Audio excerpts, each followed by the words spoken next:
Hello everyone, this is Professor Sana Ansari and welcome back to my YouTube channel. Friends, in this video we are going to deeply discuss about chapter number 3 of Economics TYBCom. From chapter number 3, one question will definitely come in your examination and it will be based on the sustainable development goals. So in this video we're going to deeply discuss about what are the sustainable goals and what are the recent initiatives taken to achieve these goals. ठीक है.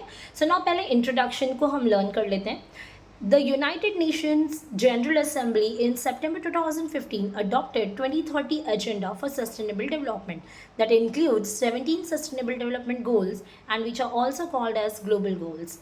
देखिए, United Nations general assembly ने 2015 में सितंबर में 2030 agenda for the sustainable development goal को adopt किया था. मतलब ये जो एजेंडा है वो 2030 तक मतलब 2030 आने तक सस्टेनेबिलिटी को अचीव करने के लिए बनाया गया है, जिसके लिए हमें सस्टेनेबल डेवलपमेंट करना पड़ेगा.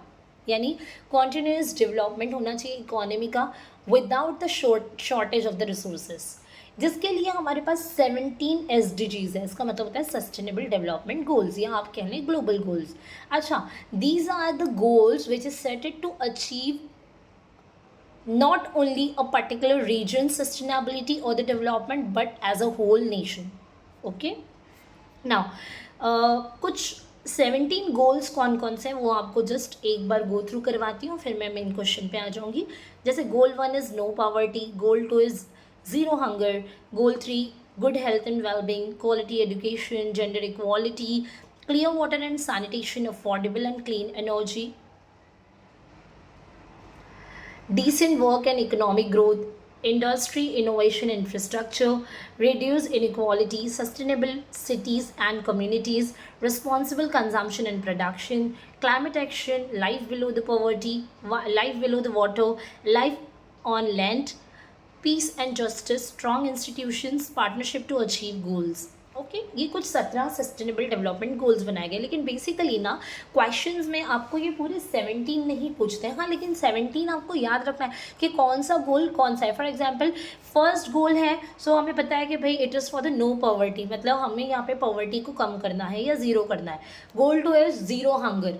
सो ये इसका मतलब है कि आपको गोल्स याद रखने हैं. कहीं ना कहीं तो ये आपको ऑब्जेक्टिव्स के लिए पूछ सकते हैं, लेकिन basically they ask you about the recent sustainable development initiatives in India. अब 17 के 17 को नहीं उठाया गया, बल्कि इनमें से भी जो सबसे ज़्यादा इंपॉर्टेंट गोल्स है ना, उसमें से कुछ रिसेंट इनिशिएटिव्स लिए गए हैं फॉर द सस्टेनेबल डेवलपमेंट्स. ठीक है, तो सबसे पहला गोल है यहाँ पर एंडिंग पॉवर्टी. मतलब जो गोल 1 था हमारा वही लिया गया, दैट इज़ नो पॉवर्टी. अब इसके लिए क्या इनिशिएटिव्स लिए गए वो हम यहाँ पर देखेंगे. एंडिंग पॉवर्टी, गरीबी को कम करना. अभी भी 21.9% of population are living below the poverty line according to the census 2011. So आपकी ओवरऑल पॉपुलेशन में अगर 21.9% लोग अगर गरीबी रेखा के नीचे रह रहे हैं तो it means that is a poverty. Okay, so इसके लिए इनिशिएटिव्स कौन से लिए गए हम देखेंगे. The Mahatma Gandhi national rural employment guarantee act, जिसको हम लोग कहते हैं MGNREGA, Mahatma Gandhi national rural employment guaranteed act. ठीक है, one of the world's largest cash transfer program has generated over 2 billion person days of work in 2016. 2016 में मनरेगा की वजह से 2 बिलियन लोगों को जो है डे वर्क मिला है, काम करने का अपॉर्चुनिटी मिला है. सो मनरेगा स्पेशली लोगों को एम्प्लॉयमेंट अपॉर्चुनिटी देने के लिए दिया गया, क्योंकि अगर हर कोई एम्प्लॉयड होगा so they will receive the income मिलेगा तो उनके कंजम्पशंस होंगे, उनकी स्टैंडर्ड ऑफ लिविंग बढ़ेगी, तो पॉवर्टी ऑटोमेटिकली रिड्यूस होगा. तो पहला इनिशिएटिव जो लिया है वो है MNREGA. Second is the Deendayal Antyodaya योजना प्रोवाइड स्किल्ड एम्प्लॉयमेंट. अब नॉर्मल एम्प्लॉयमेंट जो होता है उसके अलावा वर्कर्स जो है कहीं मजदूरी की है, बट उसके अलावा स्किल्ड एम्प्लॉयमेंट, किसी स्किल्ड हुनर टैलेंट के बेस पे एम्प्लॉयमेंट देने के लिए दीनदयाल अंत्योदय योजना बनाई गई है. ठीक है, प्रधानमंत्री जीवन ज्योति बीमा योजना एंड प्रधानमंत्री सुरक्षा बीमा योजना provides assurance for 130 million subscribers. अब ये जो बीमा ज्योति जीवन ज्योति बीमा योजना या प्रधानमंत्री सुरक्षा बीमा योजना बनाई गई है, ये स्पेशली जो है लाइफ जो कवरेज के लिए, जो एक्सीडेंटल इंश्योरेंस होते हैं उसके लिए बनाया गया, जिसमें 130 मिलियन सब्सक्राइबर्स हैं. ठीक है, now Atal pension Yojana provides pension to workers in the unorganised sectors. जो अनऑर्गेनाइज सेक्टर्स है, प्रॉपरली ऑर्गेनाइज नहीं है, वहाँ पर भी लोगों को पेंशन रिटायरमेंट के बाद देने के लिए अटल पेंशन योजना बनाई गई है। सो ये सारी योजनाएं जो मैंने आपको 4 बताई हैं फ्रेंड्स, पहला मनरेगा, दूसरा आप दीनदयाल योजना देखेंगे स्किल एम्प्लॉयमेंट के लिए, MNREGA is just for the normal working के लिए है।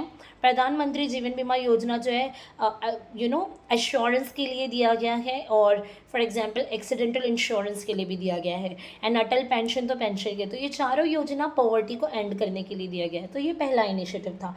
दूसरा इनिशिएटिव देख लेते हैं, हंगर, मतलब नो हंगर होना चाहिए, भूखमरी नहीं होनी चाहिए। Achieve food security and improve nutritious promote sustainable agriculture.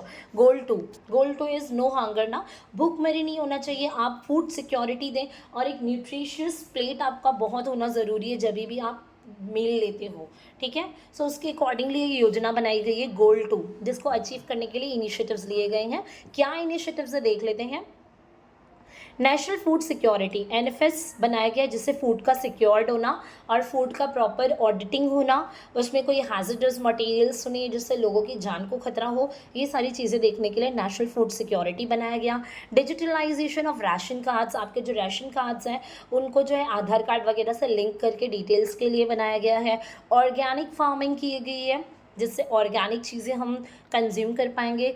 ये issue of 62 million soil health cards, जो किसान वगैरह होते हैं जिनके पास जो है मिट्टी आपका जो मिट्टी होना चाहिए वो फर्टाइल होना चाहिए, तभी आप अच्छा न्यूट्रिशियस आइटम्स ऑर्गेनिक फार्मिंग वगैरह कर सकते हैं। तो उसके लिए भी सॉइल हेल्थ कार्ड्स बनाए गए हैं, सॉइल मतलब मिट्टी के लिए। Next, implementation of land for doubling farmers' income by 2022, including tenancy reforms, promoting crop diversification and encouraging micro irrigation। अब देखिए ये लैंड जो है फार्मर्स के लिए ये बनाया गया कि फार्मर्स का इनकम जो है 2022 तक डबल होना चाहिए। इनको जो है लैंड पे किस तरीके से क्रॉप को कैसे प्रमोट करना है, किस तरीके से काम करना है, इरिगेशन कैसे कर सकते हैं। माइक्रो इरिगेशन मतलब जो है आप ज़्यादा पानी का वेस्टेज ना करते हुए फसलों को प्रॉपर पानी पहुंचा सके, ठीक है। Next, digitalisation of agriculture marketing has taken place, मतलब एग्रीकल्चर मार्केट को भी डिजिटलाइज करने की कोशिश की जा रही है।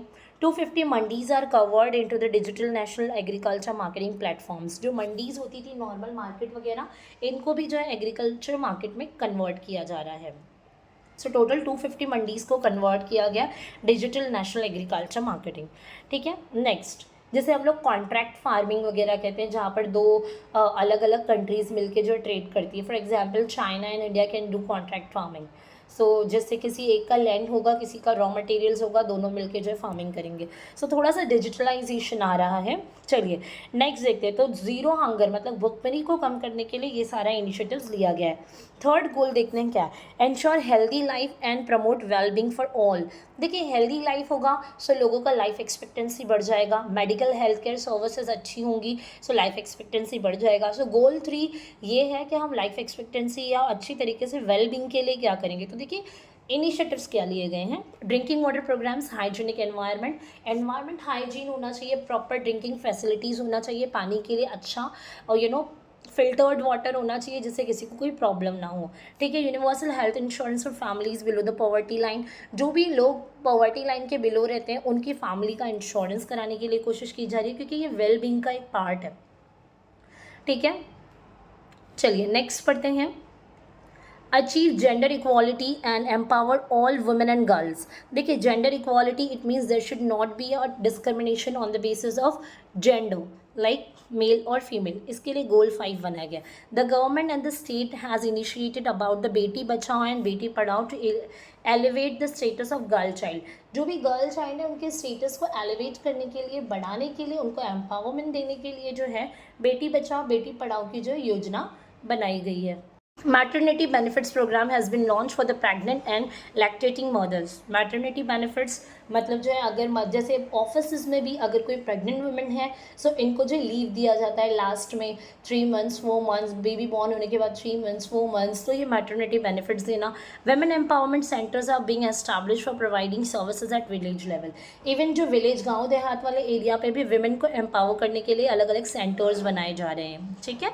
Now next is build resilient infrastructure, promote inclusive and sustainable industrialisation and foster innovation.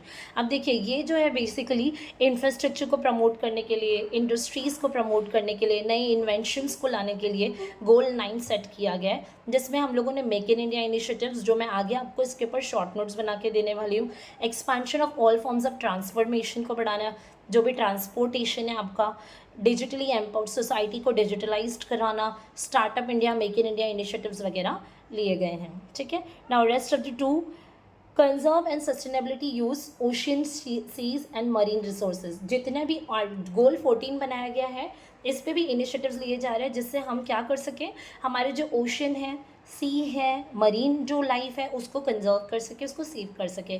तो मरीन रिसर्च बढ़ गया है, इको फ्रेंडली टेक्नोलॉजी पे ध्यान दिया जा रहा है, कोस्टल ओशंस को मॉनिटर किया जाता है, उसको प्रेडिक्ट करते रहते हैं, उसका प्रॉपर ट्रैक लेते रहते हैं, ताकि पॉल्यूशंस वगैरह को कंट्रोल किया जा सके। ठीक है, पोल्यूशन को फिर जो है अलग अलग तरीके से जो है यहाँ पे प्रोग्रेस लिए जा रहे हैं, जिससे हम मरीन इकोसिस्टम को प्रॉपर्ली मैनेज कर सकें। सागरमाला प्रोग्राम्स बनाए गए हैं जो फोकस करते हैं पोर्ट कनेक्टिविटी को या पोर्ट लिंक को बढ़ाने के लिए। ठीक है, next is revitalise the global partnership for sustainable development. अब global partnership, for example for other countries we can do the partnership also for the sustainable development, like India can do partnership with any other country to achieve the sustainable goal. For example, tax reforms in the form of implementation of GST वगैरह लगा दिया गया है।